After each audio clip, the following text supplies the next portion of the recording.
Eh bien, bonjour, merci de participer à cet atelier donc, sur les évolutions de l'ISO 9001.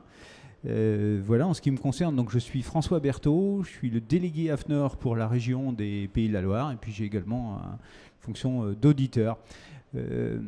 Avant qu'on ne démarre, et comme le nom nous le permet, est-ce que je peux me permettre de vous demander ceux qui, parmi vous, représentent déjà une structure qui est certifiée ISO 9001 ? Vous m'aviez dit, très bien, ok, d'accord. Ce qui n'empêche pas, bien sûr, les autres de s'intéresser, bien évidemment, au référentiel. Alors, le fil conducteur, si vous voulez, ça va être... dans un premier temps, d'identifier le contexte et pourquoi donc il y a eu cette évolution de la norme, comprendre bien évidemment l'esprit et le sens de ces évolutions de la 9001, d'évaluer les impacts et puis de découvrir les différentes solutions que l'on propose. Tout d'abord, et puis rapidement, donc AFNOR, pour ceux qui ne nous connaîtraient pas, donc on est l'Association française de normalisation. On est orienté autour de 4 métiers différents. Le premier de nos métiers, c'est de participer à la réalisation, à la rédaction des normes. Donc c'est vraiment notre activité d'origine. Donc on élabore les différentes normes et à ce titre, par exemple, on est présent sur la commission de l'ISO 9001, dans ce qu'on appelle un working group au niveau de l'ISO. Et puis on a bien sûr au niveau français une commission miroir qui permet donc de recueillir les évolutions ou les souhaits d'évolution au niveau français. On a une activité également d'information, de formation, c'est-à-dire qu'on peut vous accompagner dans les démarches de formation, de prise en compte donc, des référentiels qui vous intéressent. Et puis désormais, notre plus grosse activité tourne autour de la certification et puis de l'évaluation, y compris donc, la certification ISO 9001. On est organisé sur le territoire en région, avec pour la région des Pays de la Loire, donc une délégation qui est basée à Nantes. Nos missions principales sont de connaître bien sûr les spécificités du territoire, d'être au plus près donc, des différents acteurs, que ce soit des acteurs privés ou publics, développer donc, des relations avec les acteurs et puis de promouvoir donc, nos différentes activités. En ce sens et au-delà des relations que l'on peut avoir avec nos différents clients, on travaille avec l'INPI, avec l'ADEME, avec le MFQM, qui est le mouvement français pour la qualité et le management. Venons-en donc à cette présentation. Donc on va voir dans un premier temps le contexte de l'évolution de l'ISO 9001. On verra ensuite le calendrier et puis les différentes orientations à venir. Quel a été ce contexte ? D'abord, la norme ISO 9001, elle n'existe pas depuis hier, elle existe depuis 1987, première version, et donc il y a eu un certain nombre d'évolutions, puisqu'il y a eu toujours cette volonté de pouvoir être associé avec les évolutions. On parlait au départ d'assurance qualité. Alors, je me suis fait cette réflexion, c'est peut-être la dernière évolution de la norme qui permettra de réunir des personnes qui, avec une certaine expérience, pouvaient être là il y a à peu près 40 ans lorsque la norme est arrivée et qui sont aujourd'hui toujours là.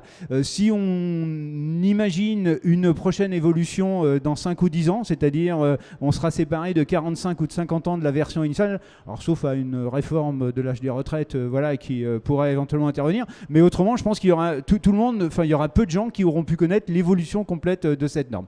Donc la prochaine évolution, donc, c'est pour l'année prochaine, 2026. Ce qu'il faut préciser, c'est que systématiquement, pour toutes les normes ISO, tous les 5 ans, la question se pose, est-ce qu'on doit faire évoluer, est-ce qu'on ne doit pas faire évoluer ? Après, l'ISO, c'est une grosse machine, ce sont 90 pays qui sont représentés, et donc un certain nombre de réunions, de consensus qui est toujours recherché, pour en arriver à la version finale. Je reverrai ça, je vous redétaillerai ça un petit peu plus tard. Et donc, alors selon vous, la norme est-elle mature, doit-elle évoluer ? Je crois qu'effectivement, on ne peut pas imaginer de travailler en 2026 avec le même document de référence que celui qu'on avait à l'époque en 1985. Donc il y a forcément une nécessaire évolution. Et on va voir d'ailleurs pourquoi est-ce que les questions qu'on s'est posées et le contexte de cette évolution. Alors, il y a bien sûr un sujet qui est la prise en compte du changement climatique. On cite d'ailleurs que dès le mois d'août 2024, il y avait eu un amendement qui avait été sorti et qui justement venait compléter l'ISO 9001 de l'époque et qui précisait justement quelques informations. On dit également qu'il y a un maintien, bien sûr, des fondamentaux de l'approche par processus. C'est-à-dire que ce n'est pas une révolution concernant la norme, on reste sur l'approche par processus. On verra, il y a bien sûr les 7 principes de la qualité qui sont toujours là, mais il y a une mise à jour également sur les nouvelles pratiques et les technologies émergentes. Je pense que ça aurait été dommage de passer autour de l'impact, par exemple, de l'intelligence artificielle sur la façon dont les entreprises vont s'organiser. La nécessaire intégration également de la résilience, la durabilité, la chaîne d'approvisionnement. Bon, vous savez que depuis la version de 2015, il y a quand même eu beaucoup de modifications. On y reviendra un peu plus tard, hein, mais qu'on commence sur les mouvements sociaux de France en 2018, le Covid, la crise géopolitique, l'impact sur le prix de l'énergie. Donc tout ça, il faut que malgré tout, ça puisse faire en sorte que la chaîne d'approvisionnement continue. Également, l'agilité organisationnelle et la gestion efficace face au changement. Il y a des études qui sont sorties qui mettent en évidence le fait que les entreprises ou les organisations, on va dire d'un point de vue plus général, sont amenées, j'allais dire, à fonctionner avec de plus en plus de changements dans leur façon de fonctionner. Donc là aussi, il fallait faire avec. Il ne faut pas forcément opposer l'agilité et la qualité et la structure de l'ISO 9001. Et puis bien sûr, toujours cette volonté d'essayer d'améliorer, d'apporter plus de clarté à la lecture de la norme, à la façon dont on peut pouvoir utiliser cette norme. Donc ça, si vous voulez, c'était les fondamentaux, ce qu'on peut peut-être appeler les données d'entrée. Alors j'en profite pour faire référence à une analyse qui avait été qui est sortie en 2023, qui a été faite à l'AFNOR. Alors on avait travaillé avec BVA, on avait interviewé 1300 responsables qualité, pas seulement des structures françaises, mais également des structures internationales, et qui en 2023 nous mettait en évidence, donc si vous voulez, ces 4 points, qui était le renforcement des enjeux liés à la RSE. En gros, on avait demandé à ces responsables RSE quels sont selon vous les enjeux. Donc on parlait déjà de RSE, la croissance continue de l'attention portée aux clients, et notamment à ce qu'on appelle l'expérience client. Alors on verra que dans la norme, ça a été intégré au départ à un certain niveau, et puis après ça a été retiré, parce que là il faut faire le consensus aussi, certains pays n'ont pas voulu, donc ça apparaît dans les annexes, mais c'est plus vraiment dans la norme. Une attention particulière qui est portée à l'évolution des technologies, on verra que ça a été repris dans la norme, et puis l'évolution de ce qu'on appelle la culture qualité. Alors la culture qualité, on pourra en reparler, c'est vraiment un enjeu majeur aujourd'hui dans bon nombre d'organisations, pour différentes raisons, mais je les expliquerai plus tard.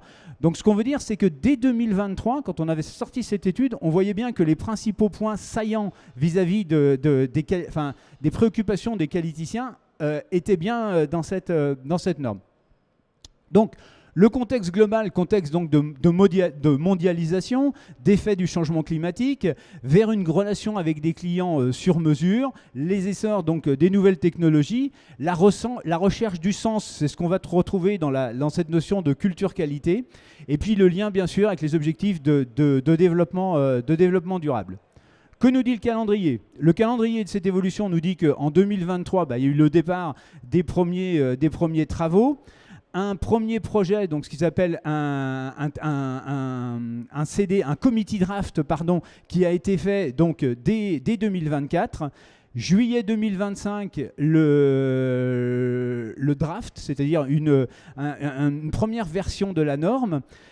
Lorsqu'il s'agit de normes ISO, il y a toujours ensuite une enquête publique, c'est-à-dire que pendant un certain temps, la norme est mise à disposition sur les sites internet, y compris sur le site internet de l'AFNOR, et donc vous pouvez aller consulter gratuitement, alors ça dure un certain temps, ce document qui est pratiquement la version finale.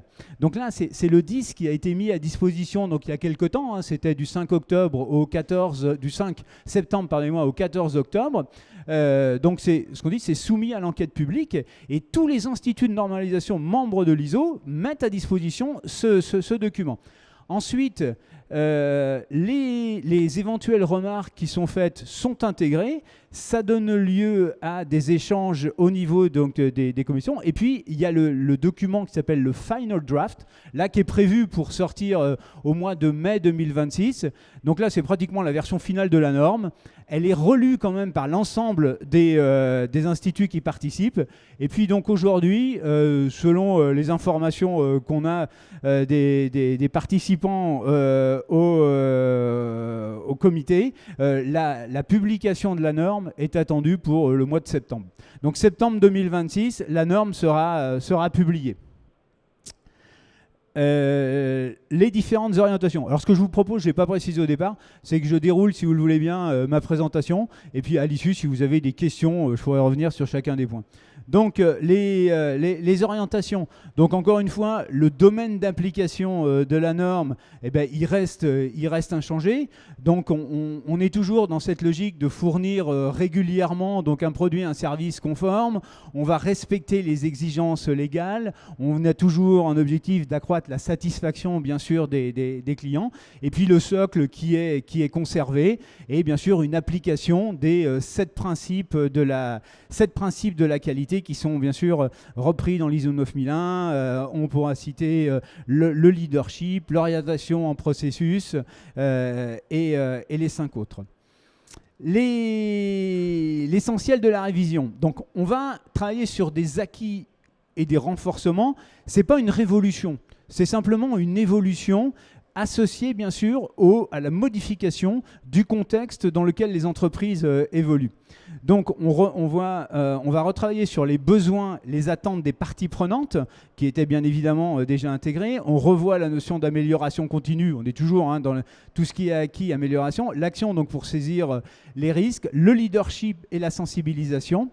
Et puis, les nouveautés, comme je le disais, essentiellement au nombre de 4, ces nouveautés. Donc, les enjeux du changement climatique sur justement le nécessaire poursuite d'activité de l'entreprise, la notion de culture qualité sur laquelle on reviendra, le comportement éthique qui va de toute façon rejoindre cette culture qualité. La culture qualité intègre cette notion de comportement éthique. Il est évident que là, on parle essentiellement, vous l'aurez compris, de RSE, hein, bien évidemment, puisque ça faisait partie des points qui avaient été mentionnés par les responsables qualité.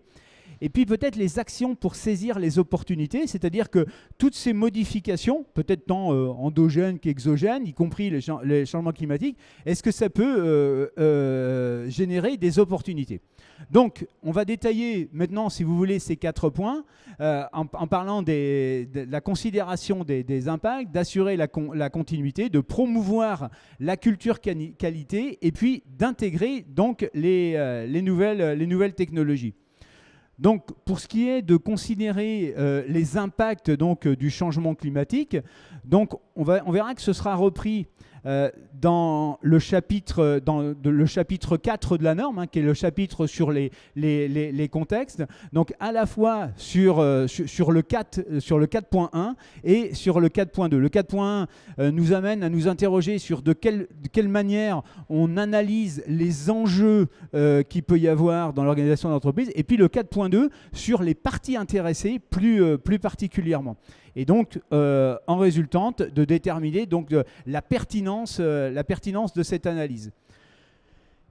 Ici, on a un schéma où on reprend toujours donc, dans le chapitre 4.1 le contexte de l'organisation et on voit ici de quelle manière on peut différencier l'adaptation de la structure au changement climatique de l'atténuation. Il est évident que quand on travaille sur l'atténuation, on est plus à ce moment-là sur des référentiels comme l'ISO 26000 sur la responsabilité sociétale.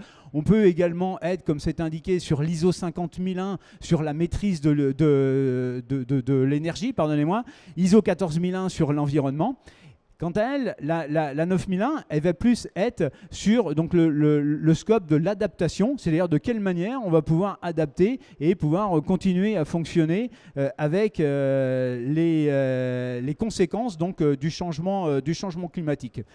Également, la prise en compte, bien évidemment, non seulement au niveau de l'entreprise, donc le chapitre 4.1, mais le chapitre 4.2 sur la prise en compte, bien évidemment, des intérêts des parties prenantes ou des parties intéressées, comme on le dit, également.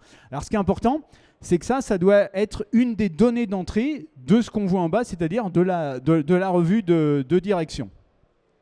Alors, pour assurer la continuité des activités, on voit bien qu'on est à la fois dans ce chapitre-ci, donc sur les deux angles, l'angle risque et puis l'angle opportunité. L'angle risque à la fois pour assurer la continuité de l'activité et puis l'angle à la fois opportunité pour regarder de quelle manière est-ce que éventuellement ces modifications ne peuvent pas générer des opportunités supplémentaires. Alors, on revoit ici, encore une fois, en détail. C'est une présentation qui, au départ, je peux m'excuser, est prévue donc, pour 2 heures. Donc là, je vais faire assez rapidement sur la continuité d'activité, mais je resterai à votre écoute pour ceux qui voudraient en savoir plus. Et puis voilà, donc c'était ce premier point sur cette nécessaire intégration des effets du changement climatique. Second point, la culture qualité. Alors, il est bien évident qu'on va impacter au travers de ça le leadership et puis l'engagement de la direction pour, bien sûr, prendre en compte ces nécessaires évolutions. Je propose de peut-être regarder pourquoi est-ce qu'on parle aujourd'hui de culture qualité. Alors on est dans un contexte actuel, parce que c'est ce qui est intéressant, où il y a peut-être eu une perte de la culture qualité avec certains effets. Peut-être s'est-on dit que la qualité, ça pouvait être considéré un peu comme ringard, ça s'opposait peut-être à des méthodes agiles qui étaient déployées. On a vu certaines conséquences dans les milieux industriels avec Boeing qui a été face à ces problèmes qualité. On a vu avec Stellantis qui a eu également des problèmes de qualité. Donc, il y a eu cette prise de conscience de se dire il y a des soucis de qualité. Comment peut-on effectivement essayer, dans ce contexte, de développer cette notion de la culture ? Alors, ce qui se passe également, c'est que parfois on voit se développer en îlot des démarches un peu contradictoires dans les entreprises. La clarté n'est pas toujours au rendez-vous, avec des focus sur le qui fait quoi et sur les preuves de ce qui est fait. On voit également, et là c'est un facteur qui est assez important, le fait que dans les entreprises, alors pour probablement différentes raisons, peut-être le fait que l'apprentissage se soit déployé, on peut considérer que c'est très probablement quelque chose de positif, et puis le fait que de l'autre côté, j'allais dire, il faut travailler un peu plus longtemps, ce qui a pour conséquence qu'il y a parfois 3, voire 4 générations qui travaillent ensemble dans l'entreprise avec des cultures, des façons de voir les choses qui peuvent être différentes. Et là, il va falloir trouver des communs pour malgré tout arriver à fonctionner ensemble. Et puis il y a, il ne faut pas s'en cacher, ce désengagement des collaborateurs. On le voit parfois avec des statistiques qui montrent qu'il y a un nombre croissant, s'élevant d'arrêts de travail, par exemple. Et donc, on est questionné peut-être aussi par la génération qui est en quête de sens à accorder au travail. Donc là aussi, il faut modifier la culture pour mettre ça en place. Et puis, le rôle et la posture des managers, puis là, parce que là, encore une fois, la jeune génération qui bouscule, mais c'est normal, qui demande que la posture managériale peut-être évolue dans les organisations et que de ce fait, on repense un peu cette culture qualité. Alors, les enjeux qui peuvent en déceler, c'est d'essayer de préserver et de transmettre les connaissances et les fondamentaux donc, de cette culture, de rester attractif bien évidemment pour les jeunes générations, de redonner du sens au travail, de partager des valeurs communes, et ça, c'est pas fait. Alors tout ça, ce sera bien sûr intégré dans la norme, de développer cette forme de leadership qui peut être mise en place, mais qui était déjà bien évidemment, promouvoir les bonnes initiatives, initiatives, les bonnes pratiques, les bons comportements et donner du feedback sur leur prise en compte. Et puis en parallèle, bien sûr, surveiller les résultats qualité de l'entreprise au regard du projet de culture qualité. Et disons que donc on voit ici de quelle manière là ça va être repris dans la norme. Donc on parle dans le chapitre 3.1 de culture. Alors déjà, l'exercice n'a pas été simple de définir, quand vous imaginez 90 pays autour de la table, définir ce qu'est la culture qualité. L'affaire n'est pas simple. Mais déjà, qu'on ait pu intégrer dans la norme cette notion justement de culture qualité, est-ce qu'on y associe les mots de valeur, de croyance, d'éthique, par exemple? Et là, justement, l'éthique a été intégrée très clairement dans la norme. C'est-à-dire qu'on retrouve cette notion abordée dans l'ISO 26000, bien sûr, de la responsabilité sociétale et de la responsabilité éthique intégrée dans la 9001. Et puis, bien sûr, alors il y a une définition qui a été donnée que vous retrouverez dans la norme et qui est reprise dans la norme 9000. Je suis passé un peu rapidement tout à l'heure. J'y pense en voyant ici une information sur la norme l'ISO 9000.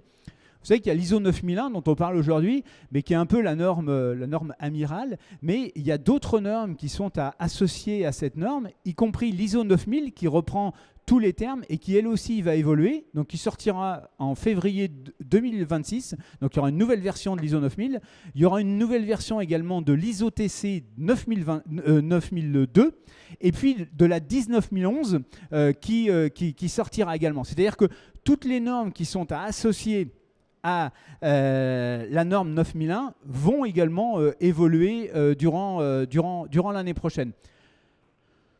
Je profite d'être à ce stade pour également faire juste une incise sur les normes 10010 et 10018. L'ISO 10010, c'est celle qui définit ce qu'est la culture qualité. C'est une norme qui est entièrement consacrée à la culture qualité. Je vous cite quand même cette anecdote, qui n'en est pas forcément une. La présidence de la commission de cette norme sur l'ISO 10010 a été prise par les Chinois.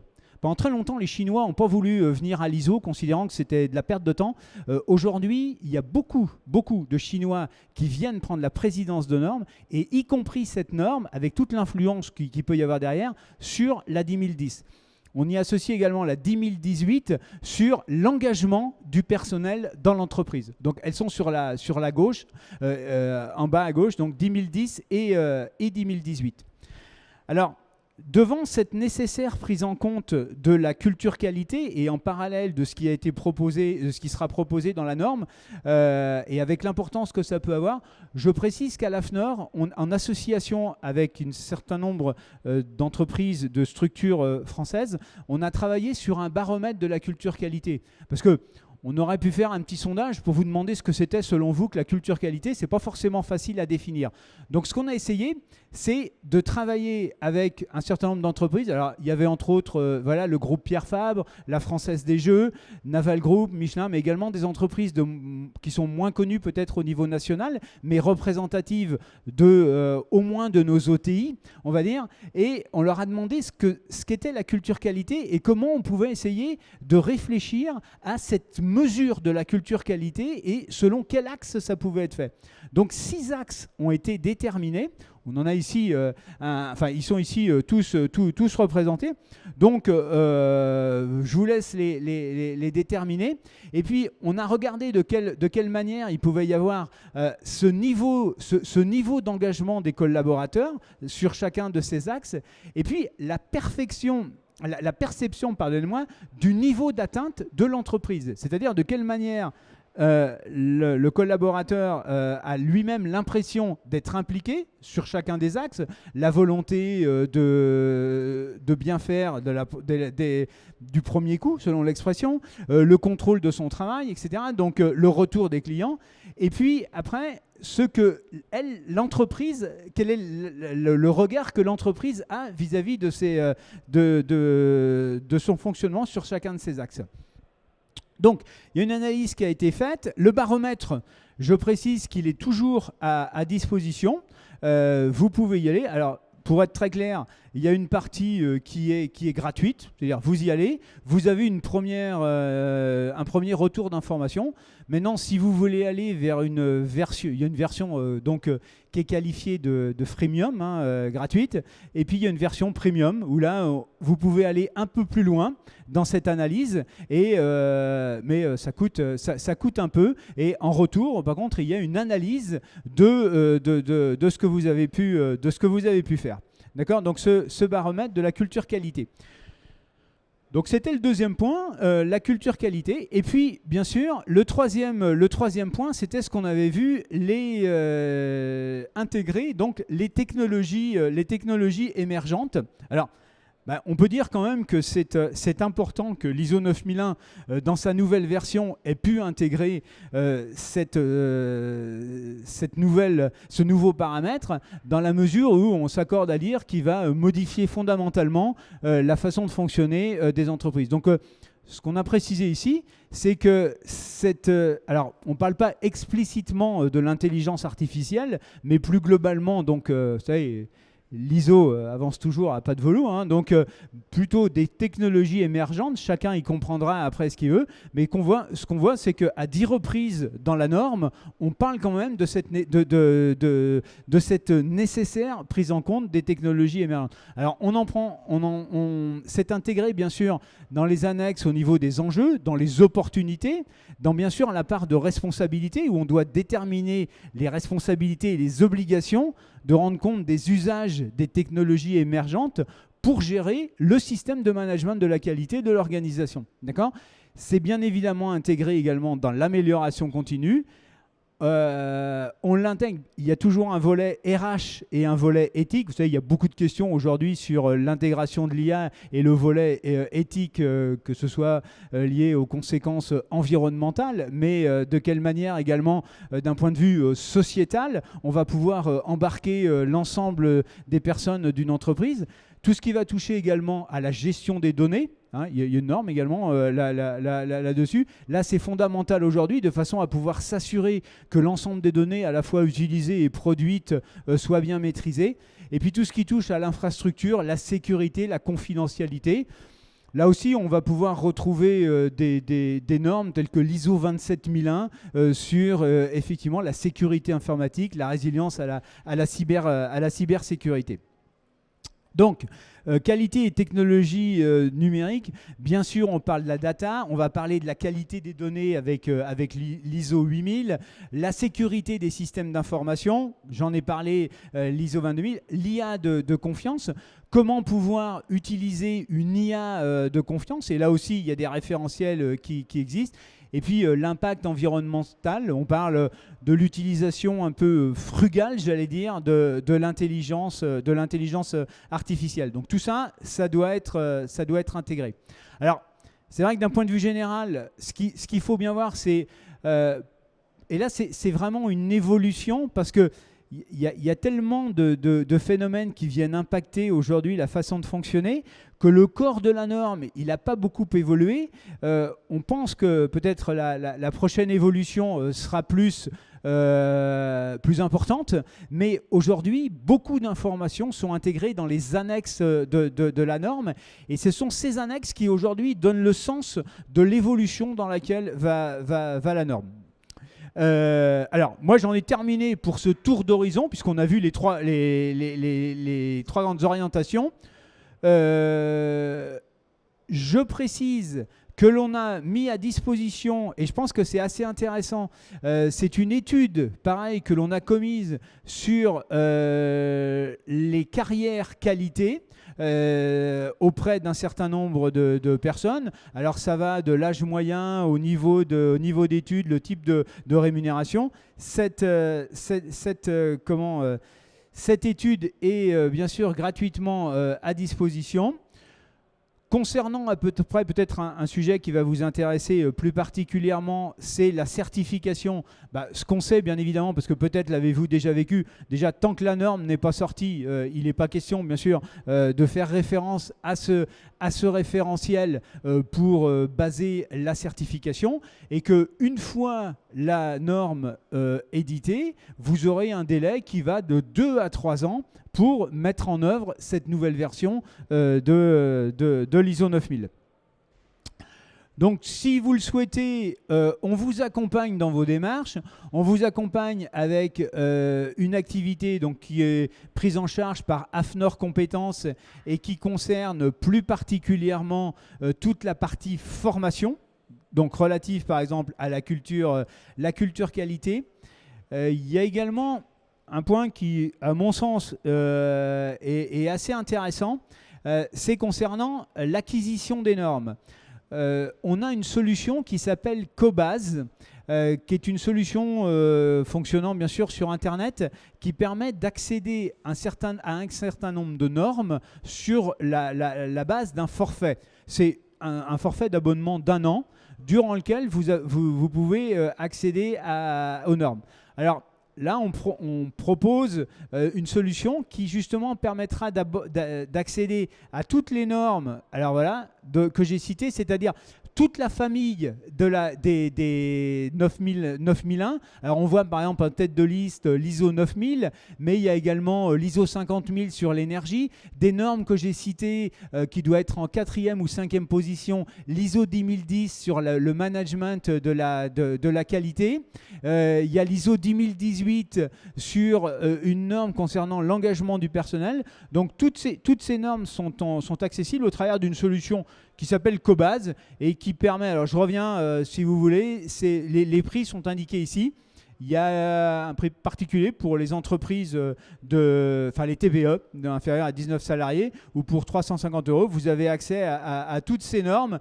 Alors, franchement, c'est particulièrement intéressant au moment où elles évoluent. Une fois que la norme elle est stabilisée, ça devient peut-être un peu moins intéressant, mais dans des phases comme ça d'évolution des référentiels, c'est intéressant. Donc, nos offres permettent évidemment de s'informer, de se former. Il y a également une solution qui peut peut-être vous intéresser, c'est une solution d'auto-évaluation. C'est-à-dire que, comme vous le savez, une norme de certification, elle contient des exigences. Ces exigences, elles sont transformées en questions.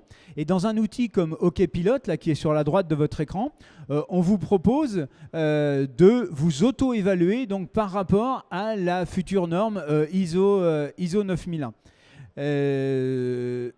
Le baromètre de la culture qualité, bien sûr, qui sera un outil qui permettra effectivement de démontrer la prise en compte de ça. Et puis on a un parcours transition ISO 9001 qui est organisé en trois demi-journées. Première demi-journée qu'on consacre plus particulièrement à la culture qualité. La deuxième qui est plus sur tout ce qui touche à l'amendement donc, climatique et la prise en compte donc, du changement climatique. Et puis enfin, la dernière sur la prise en compte justement des nouvelles technologies. Donc les 3 gros points qu'on a vus, si vous voulez. Et on vous propose ces 3 ateliers qui seront répartis sur l'année de 2026. Si vous le souhaitez, et si vous voulez profiter de votre prochain audit, vous pouvez faire un point justement avec votre auditeur sur ces points-là. Alors voilà, moi j'en ai terminé pour ce premier passage des évolutions de l'ISO 9001. Je ne sais pas si dans la salle il y a un certain nombre de questions. Comme vous le savez très probablement, la séance est filmée, elle est ensuite mise à disposition. Et je vois, chère madame, qu'il y a une première question de monsieur là-bas. Non, voilà, on vous apporte un micro. Oui, bonjour. En fait, je trouve très intéressant la clairvoyance des mises à jour, notamment sur la qualité en particulier. Merci, monsieur. De la culture qualité, puisque moi, j'observe depuis 15 ans une culture de la médiocrité, en fait. Et j'en ai fait quelque part un business, puisque je pourrais l'opposer, en fait, finalement. Et beaucoup de groupes, en fait, également, continuent, en fait, à produire, en fait, cette médiocrité, en fait, pour en faire un chiffre d'affaires assez, je dirais, important. Donc, la question, c'est... Si moi j'ai observé ça il y a déjà 15 ans, on peut imaginer qu'il va y avoir un peu d'inertie en fait pour changer un petit peu tout ça, sachant que du côté éducatif également, même éducation nationale, j'ai pu aussi l'observer d'une certaine manière. Est-ce qu'il y a eu des réflexions? Est-ce que vous avez des avis, enfin, je veux dire, sur ça, sur comment on pourrait demain changer ça au sein d'une structure, voilà. Alors, vous avez raison, et je pense que votre propos rejoint un peu, si je peux me permettre, et en toute proportion gardée, la réflexion des Chinois, qui se sont dit que la culture qualité, c'était essentiel. La mettre en place dans les organisations, ça devenait indispensable. Et c'est pour cette raison qu'ils ont pris la présidence donc, de la commission qui traite de cette norme. Maintenant, pour parler plus concrètement, quand nous, on a commencé à regarder ce qui se disait autour de la culture qualité et qu'on en a parlé à des entreprises avec lesquelles on fonctionne, je parlais de Naval Group, Michelin, la Française des Jeux, ils ont dit mais bien sûr que ça nous intéresse cette solution. Mais la culture qualité, ça peut rester abstrait. Si je vous demande ce que c'est pour vous que la culture qualité, vous n'aurez peut-être pas la même réponse. Donc l'idée après, partant d'un principe que il faut absolument, à un moment ou un autre, intégrer une mesure, la difficulté, ça a été, mais en lien avec la norme 1010, de se mettre d'accord sur les fameux 8 axes sur lesquels on allait pouvoir mesurer cette culture qualité. Donc ces 8 axes ont été définis, la façon de mesurer a également été définie, et ça, dans le baromètre qu'on a fait, tout ça c'est expliqué et c'est gratuitement à disposition. Et on pense qu'en travaillant sur ces 8 axes, et alors il y a des choses qui ont été faites. Moi, je connais assez bien Naval Group, par exemple. Naval Group a mis en place des groupes de travail avec une organisation, si vous voulez, où il y a des leaders qui ne sont pas forcément des hiérarchiques, mais qui sont des personnes susceptibles d'embarquer dans cette logique de la culture qualité et qui donnent des résultats, intéressants. On n'exclut pas d'ailleurs de faire au niveau des Pays de la Loire un retour avec... alors, Naval Group était déjà intervenu à la délégation de Nantes il y a quelques temps, mais on les fera très probablement revenir parce que ce qu'ils ont mis en place est assez intéressant. Donc voilà, alors je suis peut-être un peu désolé parce que ça peut porter préjudice à votre business si on s'en... Non, mais je dis ça sur le ton de la boutade. Mais voilà, mais je pense qu'on peut tous s'en réjouir effectivement parce que c'est quasi une nécessité. Alors, j'ai cité effectivement les exemples qu'on a tous connus, de Boeing, Stellantis, etc., pour marquer un peu l'intérêt parce que peut-être que s'il y avait une culture qualité plus développée et un besoin, une nécessité, une volonté d'aller regarder ce qui se passait, ils n'en seraient peut-être pas arrivés là. Et eux-mêmes ont changé cette... D'ailleurs, je ne sais pas si vous savez, mais chez Stellantis, il y a une direction qualité qui a été mise en place, qui n'existait plus, qui avait été supprimée. Donc il y a eu des modifications. Donc c'est vraiment, je pense que c'est un mouvement... excusez-moi l'expression, en marche, je pense que c'est effectivement assez intelligent que c'est pu être intégré dans la 9001. Je ne sais pas si ça répond. Je ne suis pas sûr que votre micro fonctionne. Là aussi. Je vous remercie. Je ne sais pas s'il y a d'autres questions sur ça, qui pourraient être des questions à la fois d'ordre plus général ou particulier. Non ? Ou est-ce que ça suscite des réactions? Est-ce que vous pensez que les évolutions liées justement à la culture qualité, on va peut-être pas en reparler, mais l'impact du réchauffement climatique sur justement les enjeux, les opportunités, comment les nouvelles technologies vont également impacter le fonctionnement de l'entreprise, le fait que ça se soit intégré dans les réflexions dans la 9001, vous trouvez que c'est plutôt positif? Est-ce que ça suscite des réactions? Non? Bon, écoutez, il ne me reste plus qu'à vous remercier. Moi, je suis à votre écoute. Si vous avez besoin d'informations complémentaires, supplémentaires, n'hésitez pas. Et puis en tout cas, voilà, je vous remercie d'avoir participé à cette conférence. Merci et bonne fin de journée. Au revoir, messieurs, dames.